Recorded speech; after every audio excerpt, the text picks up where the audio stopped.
But there is an anger toward women when they don't give attention, a sexual experience, love, admiration, a conversation to an absolute stranger.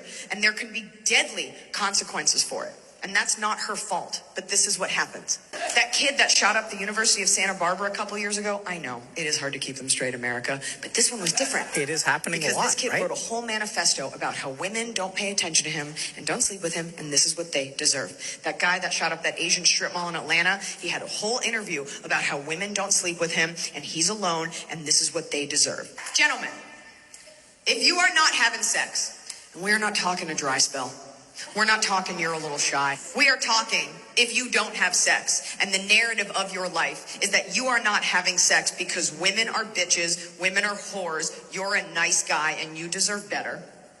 That is nature's way of saying you should not be having sex, for you failed to adapt and evolve, and there should be no more of your kind. If you can still support this man and think he does not have negative viewpoints about women by the end of this video, then I don't know what to tell you, quite honestly, because this is from Dr. K's own channel. He picked this video to react to. That's Eliza Schlesinger, and it's her comedy special, and it was one of the most poignant things I've seen her do. And when I saw that he was reacting to it, I took a sigh of relief, because prior to this, in the hours of videos I've watched with this man, he almost never, if ever, acknowledges the deep hatred that incels have for women.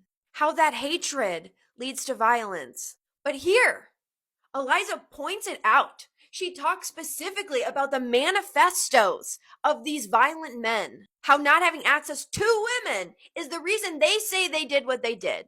How entitled they are. And how this is a serious threat for women. If we don't give men attention, we can end up... How do you think he addresses this point? This hatred of women? He doesn't. He doesn't mention it one time. He says the reason he wanted to talk about this video is because of the loud cheer that Eliza gets. And that's the problem he has with the video. That's the problem you have with the video? And the entire video is about how incels are getting left behind and why we shouldn't do that.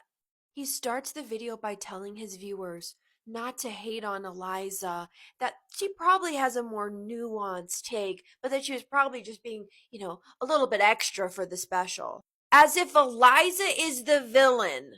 You can check out that comment section if you want to see the type of men that listen to this guy. One of the comments was a guy saying, oh yeah, these women like natural selection. Well, what do they call miscarriages then? Do they like it then? Yeah. So he doesn't address any of the violence against women, doesn't want to talk about it. He uses it as an example, like all that was said in that bit, as an example of how incels are mistreated. Aside from his gross refusal, and I do mean gross, to acknowledge what incels do to women, he then completely misrepresents her point as well. He's basically saying that we are saying that incels should, that's what we mean by natural selection. No, nobody's saying they should. But they are saying if you hate women, then you're probably not going to get to breed with them. But multiple times, he says that we are leaving them behind and letting them. Because incels not being able to have is the same thing as us wanting them to. False equivalencies, anyone? While we're on the topic, he talks about natural selection, saying, yeah, well, when people have cystic fibrosis, that's natural selection. We don't leave them behind. I had a client who got drunk at a frat party and jumped off a balcony, and then he was a quadriplegic.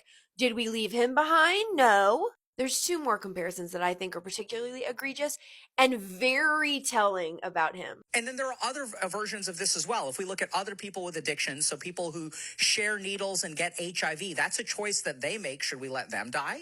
Or people who are in abusive relationships and end up deciding, making the choice to date someone who is physically abusive to them. And if their life is threatened, they're making choices, right? These are their choices. Should we let them die? Should we leave them behind? Absolutely not. And this, I think, is the crux of the problem with incels that we see today, which is that there is one group of people who does not deserve help from the rest of humanity.